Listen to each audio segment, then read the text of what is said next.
Samplix to School। नमस्ते दोस्तों, आज मैं आपको दशहरे की मज़ेदार कहानी सुनाऊंगा। क्या आप जानना चाहते हैं कि हम इसे क्यों मनाते हैं?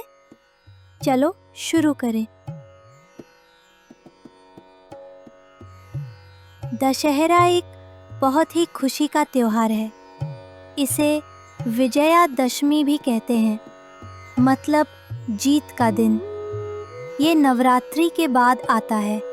नवरात्रि में हम माँ दुर्गा की पूजा करते हैं, गाते नाचते हैं और धन्यवाद कहते हैं। 10वें दिन दशहरा मनाते हैं, क्योंकि उस दिन अच्छाई जीतती है और बुराई हार जाती है।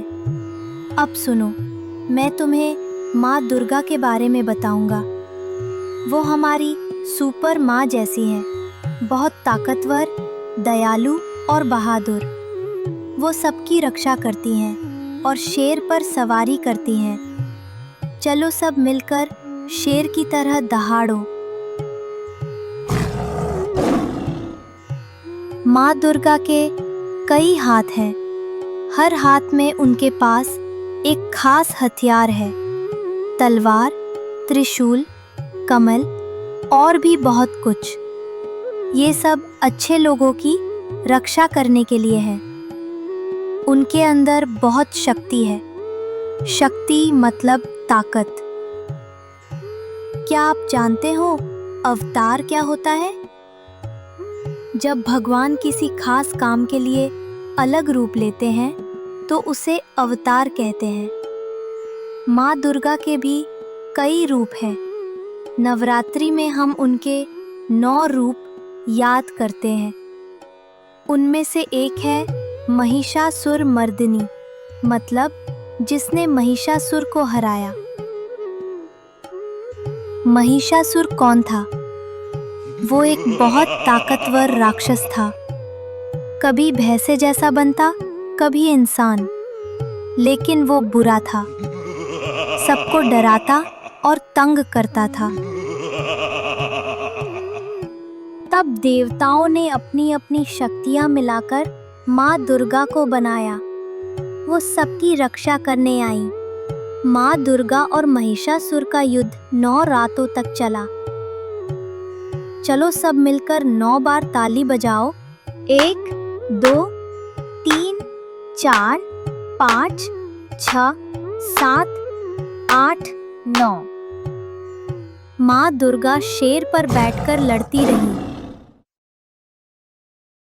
महिषासुर कई चालें चलता रहा, रूप बदलता रहा।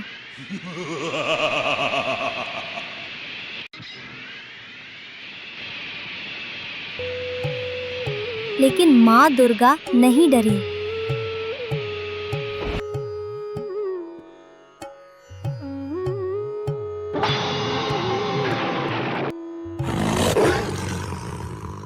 दसवें दिन उन्होंने जीत पाई।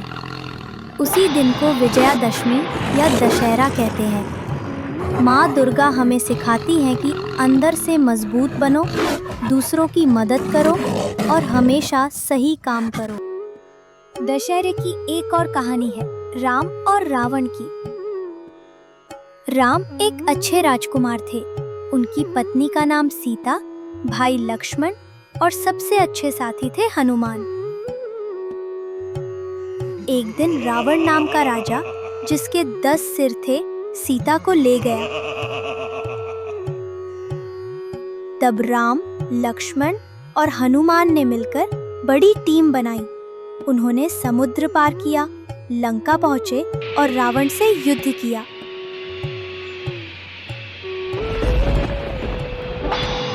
आखिर में राम ने रावण को हराया। चलो उसके 10 सिर गिने। 1 2 3 4 5 6 7 8 9 10। इसलिए दशहरा हमें ये भी याद दिलाता है कि जैसे राम ने रावण को हराया और माँ दुर्गा ने महिषासुर को हराया, वैसे ही अच्छाई हमेशा जीतती है। तो दशहरे पर हम 2 जीते मनाते हैं। माँ दुर्गा ने महिषासुर को हराया, राम ने रावण को हराया।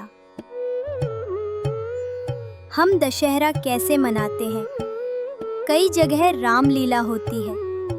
अंत में रावण का पुतला जलाया जाता है। जब वो जलता है तो हम खुश होते हैं, क्योंकि ये बुरी आदतों को जलाने का प्रतीक है, जैसे झूठ बोलना या गुस्सा करना। अगर पटाखे हों तो दूर से देखो और बड़ों को ही करने दो। बंगाल और कई जगह दुर्गा पूजा होती है। सुंदर पंडाल, बड़ी मूर्तियां, संगीत, नृत्य और स्वादिष्ट भोजन होता है। आखिरी दिन माँ दुर्गा को विदा करते हैं और कहते हैं, अगले साल फिर आना। दक्षिण में गोलू और आयुध पूजा होती है, जहाँ किताबें और औजार सजाए जाते हैं। पश्चिम और उत्तर में लोग डांडिया और गरबा खेलते हैं। दशहरा हमें यह भी सिखाता है कि हमें अपने अंदर की बुरी आदतों को हराना चाहिए, जैसे आलस, गुस्सा या झगड़ालू होना। माँ दुर्गा से सीखो, लड़के और लड़कियां दोनों मजबूत बन सकते हैं। राम से सीखो, ईमानदार और बहादुर बनो। हनुमान से सीखो, वफादार रहो और पूरी कोशिश करो। चलो कुछ एक्शन करें। बहादुर चेहरा दिखाओ, ग्रर्र। दयालु दिल दिखाओ, थक थक। मजबूत बाहें दिखाओ, मसल्स बनाओ। हनुमान जैसे तेज पैर, टिप टैप टैप। तो आज हमने सीखा, दशहरा मतलब जीत का दिन।